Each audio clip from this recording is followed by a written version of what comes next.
Nigeria and the Netherlands have signed a trade and international cooperation agreement aimed at strengthening economic relations between both countries. The signing ceremony, which was witnessed by Vice President Yemi Osinbajo at the Aso Rock Presidential Villa, Abuja, will make it easy for Nigeria and the Netherlands to do business, especially in the areas of agriculture, oil and gas. Briefing State House correspondents after the signing of the new trade agreement, the Executive Director of the Nigeria Export Promotion Council, Segun Awolowo, said the trade agreement will open new frontiers for Nigeria. Oh, the importance of this is the Netherlands is, of course, our #1 trading partner in Europe. They buy 47% of our cocoa, and just 2018 figures was almost $150 million. But that is still a raw material. So we're looking now to agro-processing, value addition. We know untapped potentials of our trade to the Netherlands on cocoa oil, cocoa paste. So we need to get them to buy that from us. We also know that they import a lot of aluminium. That's also where we can export and supply them. So we really want to take advantage of their knowledge in agro-processing because through that they have one of the best universities in the world for training on this. So we're going to work a lot with them to do that. The idea is to develop more companies that will export into Europe. Now, shale and oil is really a thing of the past. We must look forward to the new development with innovation and technology, and that agreement helps us to seal that.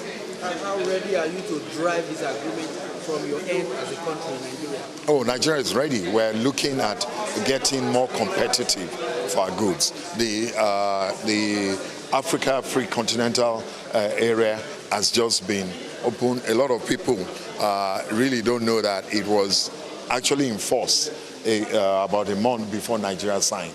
But the major signatory they were looking for was Nigeria to sign, because that is really the biggest market. It's #1 economy in Africa. Without Nigeria, the continental free trade area really doesn't work. So, but we must be ready for it. You know, we must get our companies, our SMEs, our MSMEs ready. They must be competitive, you know, enough to export into Africa and indeed to Europe. Leader of the Netherlands delegation, Sigrid Kaag, explained that the new trade agreement with Nigeria covers several areas of cooperation. It's a reflection of the intention by the Netherlands and Nigeria to strengthen cooperation, in particular in the area of inclusive trade. So investments, seeking out opportunities in key areas, amongst others, of course, in agribusiness and horticulture. But it's bigger. It looks towards ways to create jobs in Nigeria, to attract investments, and to really partner government to government, but with the private sector, as well as universities, and of course also the NGOs. Speaking on the household's experience when Nigeria tries to export goods to other countries, Sigrid Kaag said all that is captured in the agreement to ensure that export products are well packaged. We discussed everything. This was a very open, high-level discussion on a wide range of issues. Your particular question applies to the quality of the products, the standards, and of course also phytosanitary standards, issues of animal welfare. When you attract universities and when we allow Nigerian students to make use of scholarship schemes to go to the Netherlands, we build expertise, we provide access to technical assistance, which will allow current companies, but also new companies, startups by young people, for instance, to perform at a level that will allow them to compete and have access to European markets. That's important. High point was the official signing of the agreement, witnessed by Vice President Yemi Osinbajo.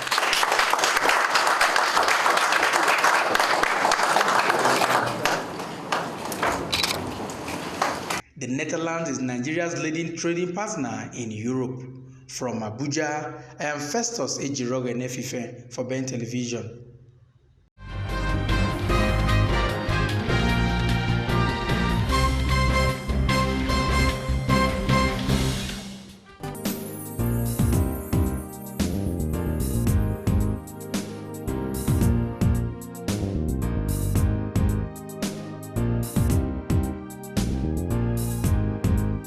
President of the Senate, Ahmed Lawa, has disclosed that the Senate will, before the end of this week, receive the long-awaited list of the ministerial nominee from President Muhammadu Buhari. Senator Lawan gave this assurance in a response to a point of order raised by Senator representing Akwa Ibom Northeast, Albert Bassey, during the plenary. Senator Bassey has urged the President of the Senate to call on the executive arm of government to present the list promptly so that it will give the desired attention before the next Senate goes on its long vacation in 2 weeks' time. Vacation in the next 2 weeks. And I also know that in line with your vision for a new Nigeria, you believe that we should also return the country to January to December budget fiscal period, Mr. President. And this cannot be made possible without an executive council, Mr. President. And also, we understand the passion of Mr. President to consolidate on the gains that he has so far attained. Mr. President, if we are going on this long vacation in 2 weeks, and then by now we've not received the ministerial nominees, we means we'll have to put ourselves under intense pressure, because it is our collective responsibility that we must support Mr. President, our leader, to succeed. So I'm just bringing to the attention of Mr. President that there is need for you to please urge Mr. President to send in the list of the ministerial nominees so that the Senate can address. According to the President of the Senate, the executive was working hard to ensure that it make available to the Senate the list before the end of this week. Bassey Albert, apparently you have gone around to campaign for this, your personal explanation. Well, thank you very much, distinguished colleagues. I think this is to inform this Senate that the executive arm of government is working very hard to get the list of ministerial nominees to the Senate. And I can imagine that before this week runs out, we could get the list. But I want to assure you that once we get the list, every senator here has shown and expressed the desire to stay long enough to screen and confirm the ministerial nominees in the interest of this country, for the country to be taken to the next level. Thank you very much.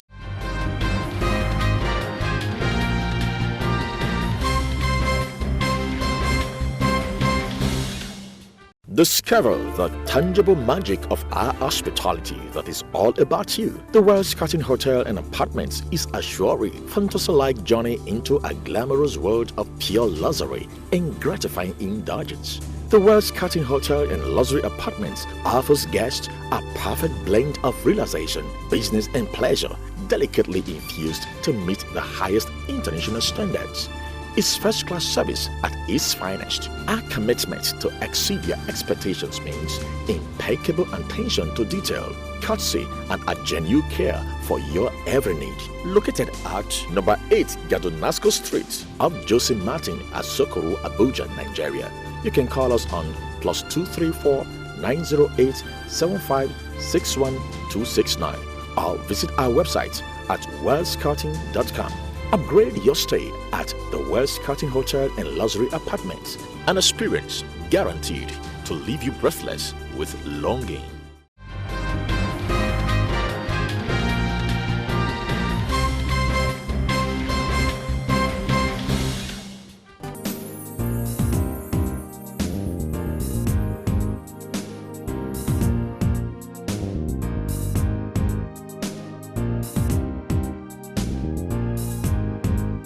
Worried by the increasing cases of death of Nigerians in South Africa, the Nigerian Senate has charged the South African government to conduct a thorough investigation into the circumstances surrounding the death of Mrs. Elizabeth Ndubuisi Chukwu and other Nigerians who have died in such suspicious condition in South Africa. The Senate also urged the federal government not to relent in its effort to unravel the cause of Mrs. Chukwu's death. These are some of the resolutions reached at Wednesday plenary after the lawmaker deliberated on the point of order raised by the Senate Minority Leader, Senator Eyinaya Abaribe. Presenting his motion, Senator Abaribe said Mrs. Chukwu, a Deputy Director General of Chartered Insurance Institute of Nigeria, was in South Africa to attend the conference of the African Insurance Organization, but was found dead in a hotel room in Johannesburg on June 13. According to him, it was earlier suspected to have died of cardiac arrest. An autopsy report later proved the death was unnatural. She went to South Africa to attend the conference of the African Insurance Organization, AIO, and initially it was suspected that she died of cardiac arrest. Aware that the insinuation was proved wrong, following the autopsy report released on June 20, 2019 by the South African Department of Home Affairs, which indicated in a death certificate that the death was unnatural, concerned that in a curious twist, it was alleged that the Emperor Palace Hotel and Convention Center, where she lodged, was reluctant to cooperate with the law enforcement agencies to unravel the circumstances surrounding her suspicious death in their hotel. Note that this is not the first time Nigerians have died in suspicious circumstances and curious circumstances in South Africa. In their contribution to the matter, Senator Baba Keita, Philip Ajuda, Emmanuel Boacha, Ifeanyi Uba, Eyakenyi Akan Etim, and Oji Uzo Kalu condemned in a strong term the unfortunate murder of Mrs. Elizabeth Ndubuisi Chukwu and stressed need for Nigeria to review its foreign policy. I want this distinguished Senate to please set a high-powered delegation to invite, or committee to invite South Africans ambassador to this country, and explain why. Because as long as we begin to accept this and treat this with kid glove, then more Nigerians will die innocently. And they have their citizens into this country. They have their investments, massive investment that we see capital flight going here, but because of the African spirit, we allow this thing to happen. Mr. President, is unacceptable. Just like distinguished Senator Keita said, they have businesses in this country. We have not attacked their businesses. But I think that it is high time that the government do something about this, because I think those that are carrying out this attack might not even realize what happened, how musicians will sing Fire in Soweto, and so many, many things, and how Nigerians were even contributing money and even salaries to put together to ensure that they were liberated. But unfortunately, what are we getting for it? Rather, we're getting attacked, we're getting our people who are living legally in South Africa, doing legal business, being killed for nothing. Mr. President, I think that the federal government needs to engage them and ensure that something is done so that our citizens will not live in fear and will not continue to be killed. We are supposed to be brothers with South Africa. We were there for them when they needed us most. So I don't think when things are good for them now, we should be seen as enemies. So we're supposed to work as brothers, should be our brothers' keepers. More so that our foreign policy centers on the love for all Africans. So I think, Mr. President, this motion is good, and let us handle this matter with a very refined approach. Mr. President, it's very important for you to know that we've been losing souls in South Africa almost on a weekly basis, most especially people from my state, Anambra State. And from information we gathered, the Nigerian embassy in South Africa is not doing much to protect our citizens.